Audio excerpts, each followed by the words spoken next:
देख लेते, 3 महीना करके देख लेते।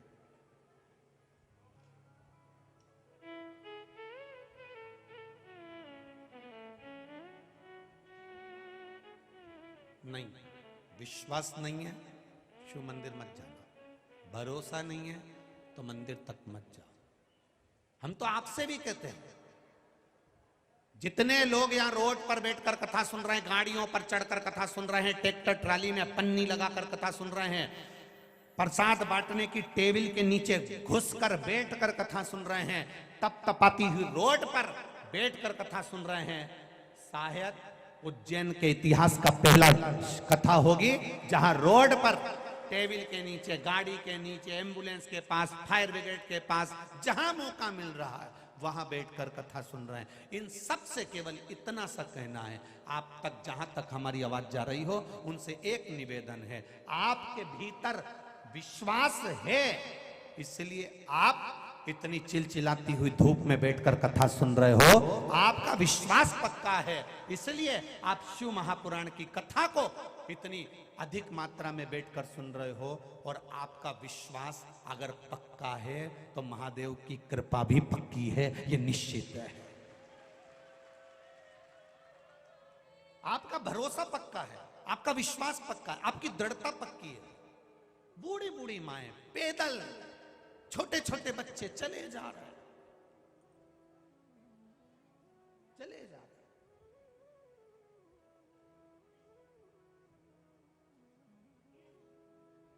बहुत दूर तक चले जा रहे हैं। किसके भरोसे? केवल एक बोल बम का नारा है,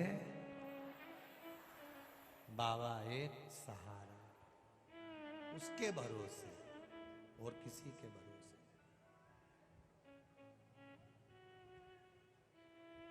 क्यों आए? उसके विश्वास पर आए।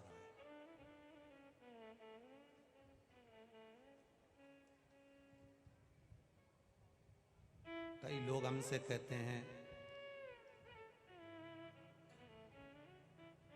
ये आए हैं इनसे मिलो, वो आए हैं उनसे मिलो, वो आए हैं उनसे मिलो।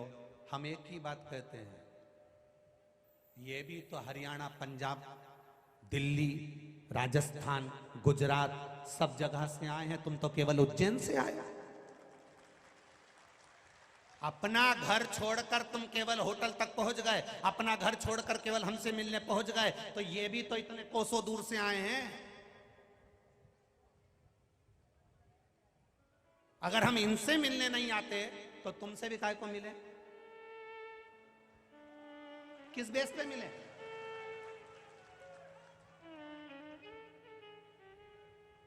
अगर इनसे मिलने नहीं आते, ये भी तो हमारी इंतजार करते हैं, एक मात्र दर्शन करने के लिए तपती हुई धूप में रोड पर बैठे रहते हैं कि महाराज निकलेगा तो दर्शन हो जाएंगे।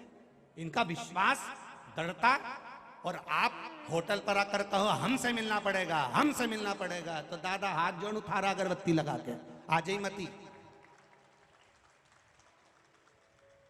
ये भी तो शिव भक्त हैं, ये भी तो शंकर के भक्त हैं। एक व्यक्ति के भीतर भी अभिमान नहीं आना चाहिए कि मैं महाकाल के मंदिर में इनको इस भाव से दर्शन करा सकता हूं। किसी के मन में यह ना आए कि आप महाकाल का दर्शन इन भक्तों को करा रहे हो, ये अभिमान आपके भीतर नहीं आना चाहिए। वो तो महाकाल ने ना जाने कौन से तेरी भाग्य अच्छे होंगे जो तो तेरी ड्यूटी महाकाल ने अपने चरणों में लगा कर रखी है, ये तेरा किस्मत है। तेरे जैसे ना जाने कितने महाकाल ने झारखंड के जंगल में छोड़ रखे हैं, रोज गोलियां झेल रहे हैं, और तू उनके दरवाजे पर खड़े होकर भक्तों के जय घोष नहीं झेल पा रहा है, और उसमें भी अहंकार। हम दर्शन कर रहे हैं, जाओ, धक्का धक्का धक्का। अरे एक क्षण उस काल अधिपति से नैन तो मिलाने दे रहे, एक क्षण उसका दर्शन तो करने दो रे। पैसा लगाकर हजारों किलोमीटर से लोग आते हैं, उनको दिल से दिल तो लगा लेने दो रे। एक क्षण किस अभिमान में जी रहे हो, किस अहंकार में जी रहे हो? जरा सी देर में तुमने कह दिया जल्दी जल्दी बाहर निकलो, दर्शन नहीं करने देना, दर्शन नहीं करने देना। अरे उसको धन्यवाद दो जो उसने अपने चरणों की नौकरी दी है, नहीं तो ना जाने कहां कहां ठोकर खाते रहते रे, कहां कहां पड़े रहते। ये अभिमान में मत जीना। थोड़ा सीहोर वाला महाराज कड़क बोलता है, और आज बोलेंगे और कल छप जाएगा, और छापने वाला कितना भी छापते रहे, आग लगे बस्ती में, और अपन रहो मस्ती में। कब तक रोएंगे कि ये बोल दिया, वो बोल दिया, ये छाप दिया, वो कर दिया। छापो, तुम्हारी मर्जी पड़े जो लिखो। पर व्यासपीठ से एक बात जरूर कहना चाहूंगा, आप भगवान भोलेनाथ की साक्षी में जब खड़े हो तो ये विश्वास मानकर चलना कि महादेव ने आपको अपने चरणों से लगा कर रखा है। कुछ तो तुम में खूबी होगी जो महादेव ने अपने चरणों की ड्यूटी दी है। कहां पटकता वो उसको ही नहीं मालूम है। लगाया उसने आपको चरणों में, अपने चरणों में लगा कर रखा है, अपने पास लगा कर रखा है। ये मेरा अपना है जो इतने भक्तों को दर्शन करा रहा है। प्रसन्नता लुटाते रहना। आओ साहब, महाकाल से नैन मिलाओ साहब, आओ साहब, दर्शन करो साहब, आओ साहब, आओ साहब, निकलो, तुम्हारे पीछे और खड़े हैं साहब, जल्दी चलो साहब। जय श्री महाकाल, जय श्री महाकाल, जय श्री महाकाल, जय श्री महाकाल। नैन मिलाते जाओ, जय श्री महाकाल, जय श्री महाकाल, जय श्री महाकाल कहते जाओ। प्रसन्नता में कहो, इस्माइल दीजिए, इस्माइल, थोड़ी खुशियां लौटाई, प्रसन्नता देकर चलो। कहीं अभी हम रास्ते में से आ रहे थे, कल भी शाम के समय थोड़ी देर घूमने के लिए आए थे, तो देखा था बुजुर्ग माताएं इतनी प्रसन्नता में। ये उज्जैन की धरा की माता है। उज्जैन के कई पुरुष उज्जैन नगर के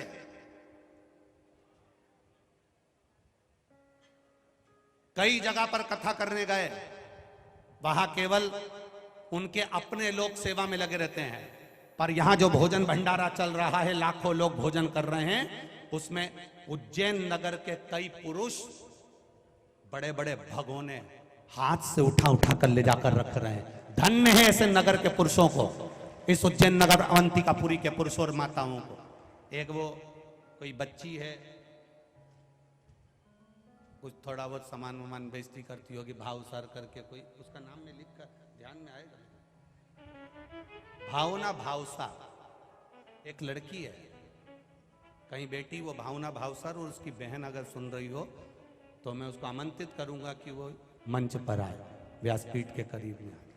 एक कोई भावना भावसार, दो लड़कियां, दो बेटियां, केवल कोई सामान का ठेला मेला लगाती होंगी महाकाल मंदिर के आसपास, उनकी आंख में जल था। हम रोज प्रतीक्षा करते थे कब उज्जैन में कथा हो जाए, कब उज्जैन में कथा हो जाए। दोनों बेटियां भोजनशाला में बर्तन उठाने से लेकर, झाड़ू लगाने से लेकर, ऐसी कोई सेवा नहीं बची उन बेटियों की जो उन्होंने वहां सेवा ना करी हो। ये उज्जैन है मेरा, ये अवंतिकापुरी है मेरी, ये महाकाल की नगरी है मेरी, जहां सेवा का प्रकल्प आगे बढ़ता है। कोई मां छिपरा को स्वच्छ बनाने में लगा हुआ है, कोई हमारे उज्जैन को स्वच्छ बनाने में लगा हुआ है, कोई मंदिरों के आनंद स्वच्छता में लगा हुआ है। ये मेरी अवंतिका है, जहां आने वाले एक एक भक्त की सेवा में उज्जैन पलक पावड़े बिछाकर खड़ा रहता है। ये उज्जैन है। अभिमान में ना जीना। बड़ा व्यापार खोलो, बड़ी दुकान खोलो, बड़ा घर बनाओ, बड़ा बंगला बनाओ, बड़ी गाड़ी लो, बड़े बड़े लोगों के साथ बैठो, तुम्हारी मर्जी पड़े जितने बड़े बनना हो बन जाओ, पर बड़े बोल, बड़े शब्द और बड़ी वाणी पर थोड़ा सा संयम रखना। अपनी वाणी से कोई ऐसा शब्द किसी को अपमान का ना निकल जाए जिससे उसको तकलीफ हो। इसलिए जब दर्शन कराओ मेरे काल अधिपति के, तब कहो आओ साहब, जय श्री, जरा जम के तो बोलो, जय श्री महाकाल। दर्शन प्रेम से कराओ, भजन प्रेम से करो, भक्ति प्रेम से करो। 2 रोटी तुम्हारी सास खाती है, तीसरी रोटी भी नहीं खाती।